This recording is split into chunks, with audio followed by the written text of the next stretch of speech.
All right, let's move on to another big story of the day, where India's junior foreign minister MJ Akbar has filed a criminal defamation case against the female journalist who first accused him of sexual harassment. This after Akbar resumed work as India's junior foreign minister despite calls for him to resign. Earlier, MJ Akbar had rejected sexual harassment allegations levelled against him over the past few days. The minister says he could not respond because he was on a foreign trip. Akbar further said that the accusations are being levelled without evidence and also questioned why such allegations are surfacing right ahead of general elections.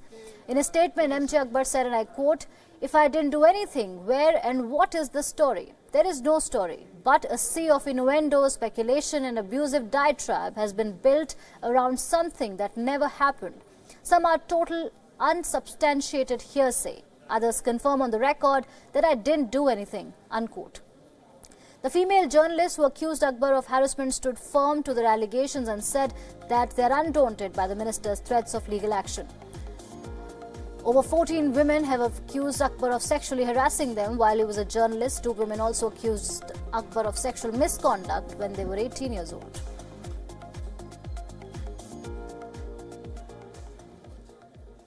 For more details, I'm joined by WION's political editor Kartikeya Sharma. Kartikeya, there were speculations that Minister MJ Akbar will resign for a fair probe to take place. Now, he's used some really powerful words to refute the allegations of sexual harassment against himself. Tell us more about how Mr. Akbar plans to take this forward and the journalists who filed the complaints against him. See, there are two things here. MJ Akbar, the Minister of State for External Affairs, has decided to go in for a defamation case against women journalists who have named him on social media platforms like Facebook and Twitter. In a detailed statement, as we read it yesterday, he felt that he's being targeted by them because if there would have been a case, then they should have gone to the court. Now, Me Too, anatomy of the Me Too movement is such that it's not about the legal recourse. The anatomy of the Me Too movement all over the world has been about naming and shaming those who could evade certain situations because they were powerful men in powerful offices. So most of the people had to set aside. So, for example, a lot of people in Bollywood, they were not charged except Weinstein, but they set aside, they left the position of power. So it's like you are a social outcast. But that does not mean that, there's a law which goes after you because it's 15 years and 20 years. And most of the cases are also, I would say, they are spread even, when it comes to the, I would say, definitions like proposition, harassment, sexual harassment, indecent proposal. So, those definitions are very, very fluid now. But the issue is that Me Too is a very new concept in India. And Me Too is an issue on which women are trying to fight back certain forms of misogyny in workplaces from the perspective of gender.